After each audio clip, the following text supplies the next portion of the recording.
Okay, hello booktube, Aaron here, hope you're doing okay. Today I'm on the other side of the bookshelf. I've got the gerbils over here, Gandalf and Pippin. They might be asleep, but who knows, they might come out to say hello during the video. But today I'm going to be looking at what I read in November and then talking about what I want to read in December, and some books that I hopefully definitely will be reading in December. And yeah, November was a pretty good month, you know, in terms of numbers, in terms of quantity. I finished 9 books, which is pretty good for me. I tend to read about 5 books or so every month. So yeah, 9 books is a pretty extraordinary month really for me in terms of quantity. In terms of quality, I didn't really get on too well with everything, so I'll get into that. And I've kind of split up the November books into 3 sections, so I'm going to talk about books that I didn't get on well with. There's only 1 book there really, and then a section for books that I'm just not too sure about. I've got kind of mixed feelings about, and the last section then is books that I did enjoy and would probably recommend as well. So let's start with the books that with the book that I didn't enjoy, and then we'll get more positive as the video goes on. So that's Henry James, The Aspen Papers and The Turn of the Screw. So the Turn of the Screw is, you know, kind of a classic ghost story, I suppose, and then The Aspen Papers is sort of a psychological thriller. Yeah, I don't know, that there was the odd sentence that I really enjoyed, certain ideas that he was expressing that I found interesting. In both stories he's writing about obsession to a certain extent, and the way he writes about that was really interesting. But I don't know, in both stories he just lost me. Things just fell a bit flat. Were a little too a little too long-winded, I suppose. And then in effect, in the Aspen Papers, you've got a thriller that isn't really all that thrilling, and The Turn of the Screw is a ghost story that isn't really that scary. Yeah, it's a shame, because if I were to go through like the plot and actually say what happens in The Turn of the Screw, it is actually quite morbid and quite harrowing. But in Henry James' hands, he just sucks all of the life out of it for me. So yeah, I really didn't actually enjoy those stories that much. You know, when I began each of them, I thought maybe there was something that I was going to really enjoy about them, but by the end, yeah, they just didn't do it for me. Hopefully one day I will read something by Henry James that I really love, but I have yet to pick up that book. Then into the books I'm not too sure about. So first up we've got poems by Elizabeth Bishop. And maybe the problem with this is every poem that she ever wrote. And with books like this, with sort of collected poems and stuff, there's always going to be a mix of stuff. You're not going to love everything. And from these poems I can definitely see why she's got the reputation she has. She's certainly a very accomplished poet. She knows what she's doing. And there were some poems in here that I really enjoyed, but looking back at it, they were only quite a small percentage of the whole. And so yeah, I'm still kind of making my mind up about Elizabeth Bishop. And then yeah, same again for this next poet. This is Friedrich Hölderlin, some poems and fragments. And he was a poet writing in German in the Romantic period, and he's really, really weird, and I really appreciated that weirdness. He is mixing all this pagan classical imagery with Christian imagery, and just goes some weird kind of ethereal places. But I suppose it just doesn't always make that much sense. And yeah, I found myself getting lost here and there. Some of the poems just went on a bit too long for what they were expressing. But I'm still keen to give them another go, and just to dip in every now and then, read maybe one of the longer poems just by itself and see what I think of it. So yeah, still not too sure what to think about Friedrich Hölderlin. And then my really main project during November was to read Citizens, a Chronicle of the French Revolution by Simon Schama. And again, not too sure what to think about it.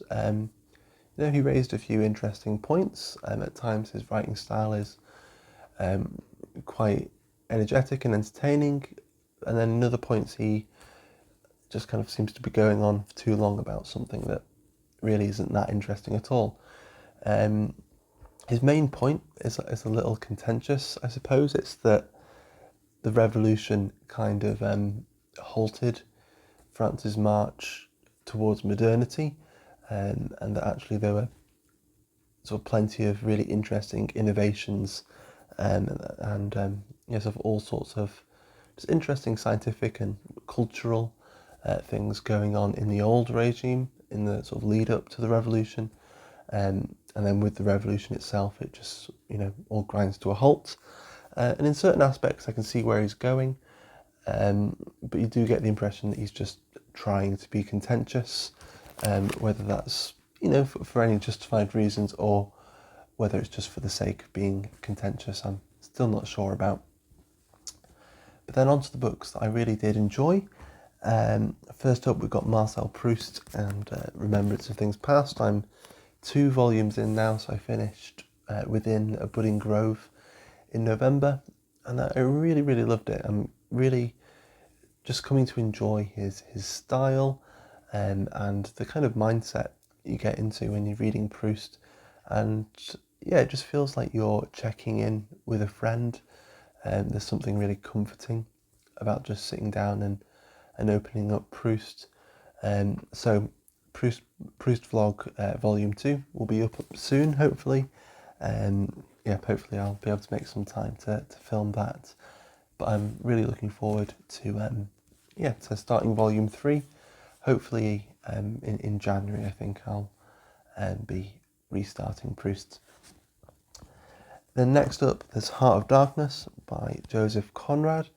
I did this as a buddy read with Kristen from Enter the Book, and it was really fun hearing what she had to say. I think her comments kind of really helped me make sense, not only of what I'd read, but what I'd just said in our messages going back and forth. So yeah, she was really, really helpful and really insightful. But this is a really interesting book. I found that, I got the impression that Conrad just wants to show you this stuff or tell you this stuff, and he's not going to elaborate too much on it. He's not going to tell you too much about what he thinks about it. Instead, he's just showing it to you, and so a lot of it is terrible and kind of repulsive. But I think that there's still something important in here, and definitely something really interesting and fascinating as well. I think it's a book about how we see other people and how the way we see other people, how that reflects back on us. So yeah, it was a really interesting book. I think I still prefer books like The Secret Agent and Nostromo by Conrad, but still really enjoyed it. Then next up is The Captain's Daughter by Alexander Pushkin. This was the first time I've read anything by Pushkin, and I really enjoyed it. It's really energetic, really fun. It starts off as almost like a comedy of errors. It's quite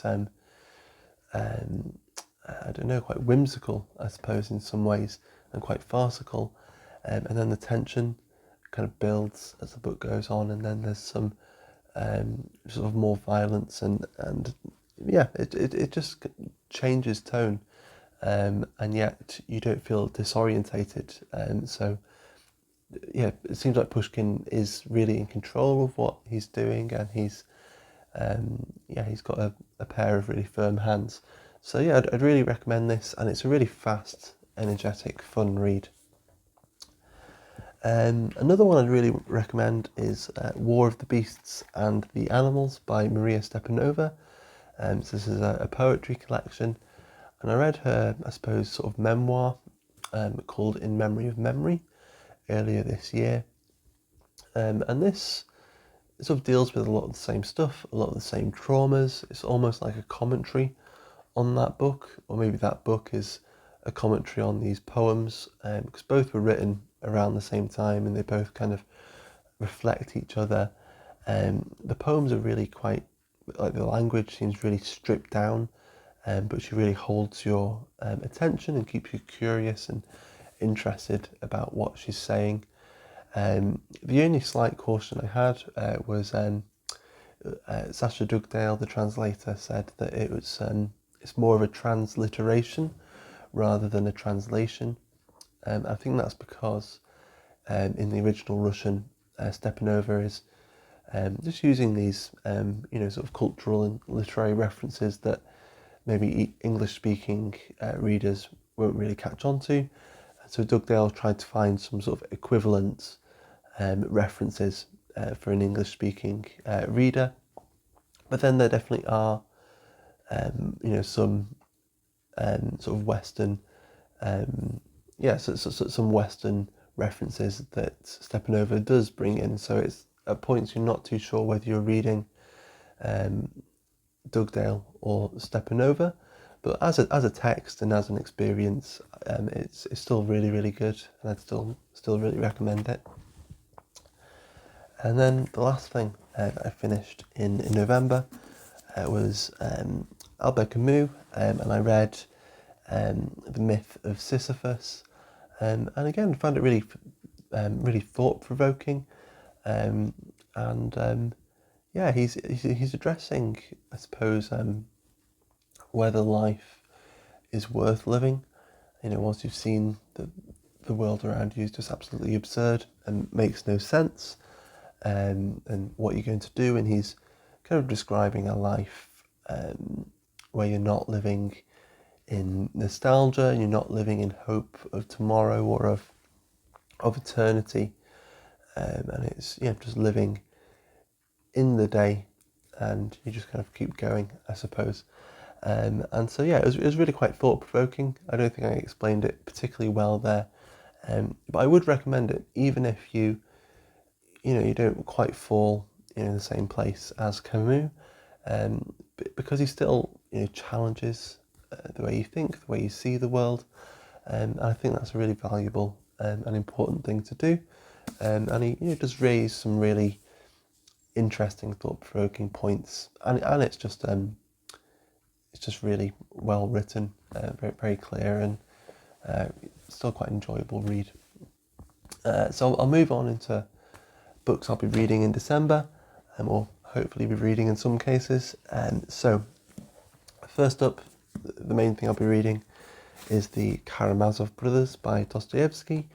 This is the first thing I've read by Dostoevsky. I'm a little way in at the moment, and I'm enjoying it. There's already been at least one quite memorable sentence in there, and so I think as I go through, I'm going to try and keep a note of just certain sentences that seem to stand out to me.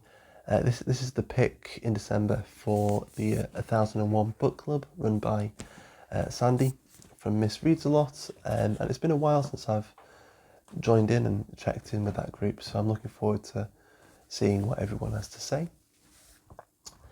Then another rather long one that I'm hoping to read in December, we'll see how I do, is the Kalevala. So this is a piece of Finnish mythology, a sort of a long epic that was collected and kind of connected together by Elias Lönnrot in the 19th century.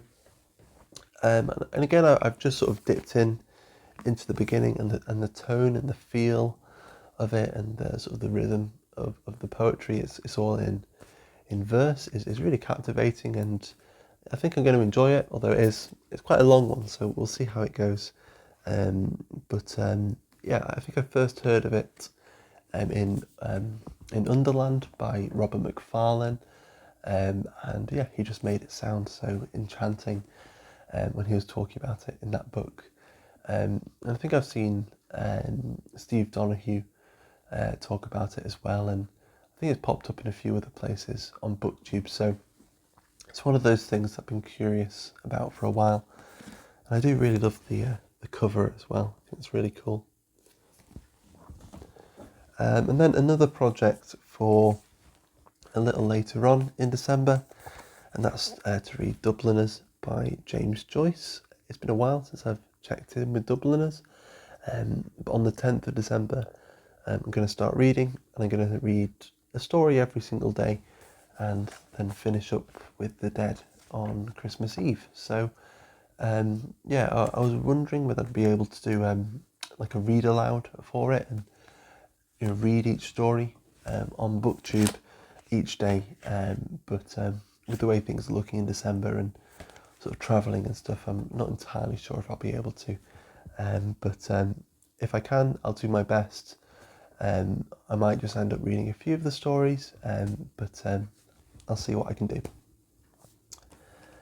And then I've just got a few poetry collections here that I'm hoping just to slip in, and yeah, a couple of poets I really enjoy, and then one poet that I haven't read yet, but we'll see what I think.